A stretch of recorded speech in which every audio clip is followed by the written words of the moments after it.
नमस्कार, मैं हूं आपके साथ अग्रिमा जादौन और आप देख रहे हैं मिलत टाइम्स। बसपा प्रमुख मायावती को भाजपा विधायक ने भ्रष्ट कह दिया, जिसके बाद इस पर शनिवार को बसपाइयों का जमकर गुस्सा फूट पड़ा। यहां तक कि इस पर खुद मायावती ने भी बयान दिया और भाजपा विधायक को दिमागी तौर पर बीमार बताया। उनका कहना था कि भाजपा विधायक को इलाज करवाने की जरूरत है।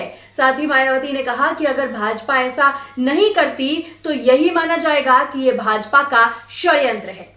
और साथ ही इस पूरे मुद्दे पर मायावती को सपा मुखिया अखिलेश यादव और भीम आर्मी के चीफ चंद्रशेखर आजाद का भी जो है वो साथ मिल गया है। उन्होंने भी भाजपा विधायक पर कार्यवाही की मांग की है। उनका कहना है कि अगर ऐसा नहीं होता है तो यही माना जाएगा कि ये विधायक का व्यक्तिगत विचार नहीं बल्कि भाजपा का है। बता देते हैं कि आखिर ये मुद्दा उछला कहां से।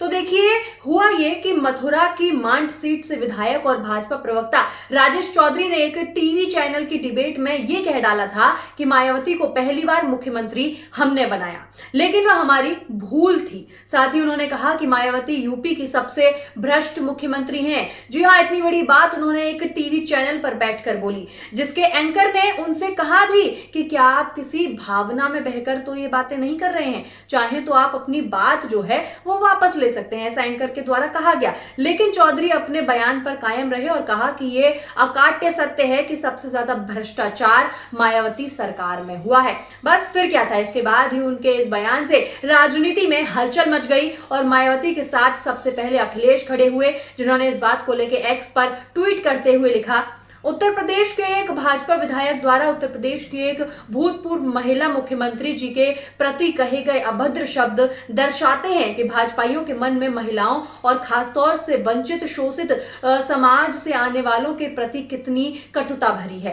राजनीति मतभेद अपनी जगह होते हैं, लेकिन एक महिला के रूप में उनका मान सम्मान खंडित करने का किसी को भी अधिकार नहीं है। भाजपाई कह रहे हैं कि उन्हें मुख्यमंत्री बनाकर हमने गलती की थी। ये भी लोकतांत्रिक देश में जनमत का अपमान है और बिना किसी आधार के यह आरोप लगाना कि वो सबसे भ्रष्ट मुख्यमंत्री थी, बेहद आपत्तिजनक है।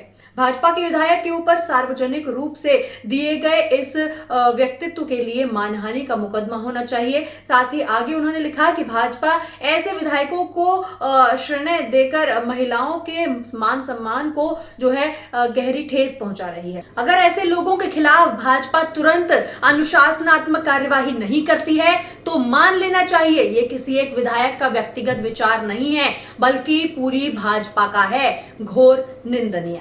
जिस पर मायावती ने अखिलेश के इस बयान का आभार जताया और एक्स पर लिखा कि भाजपा विधायक को गलत आरोपों का जवाब देकर सपा मुखिया ने बसपा प्रमुख के ईमानदार होने के बारे में सच्चाई को माना है। उसके लिए पार्टी आभारी है। पार्टी को भाजपा के इस विधायक के बारे में ऐसा लगता है कि उसकी भाजपा में अब कोई पूछ नहीं रही, इसीलिए अनाप शनाप बयानबाजी करके सुर्खियों में आना चाहता है। भाजपा कोई कार्यवाही नहीं करती तो फिर इसका जवाब पार्टी के लोग अगले विधानसभा चुनाव में उसकी जमानत जब्त करवाकर और वर्तमान में होने वाले उपचुनाव में भी जरूर देंगे। यूपी में जो उपचुनाव होने वाले हैं विधानसभा को लेकर, उसके बारे में यहाँ पर बात हो रही है। साथ ही इस पूरे विवाद ने उत्तर प्रदेश की राजनीति में हलचल तो पैदा कर ही दी है। साथ ही भाजपा विधायक के बयान के बाद उठे सवालों ने न सिर्फ बसपा बल्कि सपा और भीम आर्मी जैसी प्रमुख विपक्षी ताकतों को भी एकजुट कर दिया है। मायावती पर भ्रष्टाचार के आरोपों के जवाब में आया ये राजनीतिक समर्थन दर्शाता है कि चुनावी माहौल में ऐसी बयानबाजी का कितना गहरा असर हो सकता है। अब देखने वाली बात होगी कि भाजपा इस मामले में क्या रुख अपनाती है और क्या कार्यवाही करती है। इस पूरे मामले पर आपकी क्या राय है, हमें कमेंट सेक्शन में जरूर बताएं। अगर आपको ये वीडियो पसंद आया हो तो इसे लाइक और शेयर करें और हमारे चैनल मिलत टाइम्स को सब्सक्राइब करना ना भूलें, ताकि आप तक हमारे सभी अपडेट सबसे पहले पहुंचे। अगली बार फिर मिलेंगे एक नए मुद्दे के साथ, तब तक के लिए देखते रहिए मिलत टाइम्स।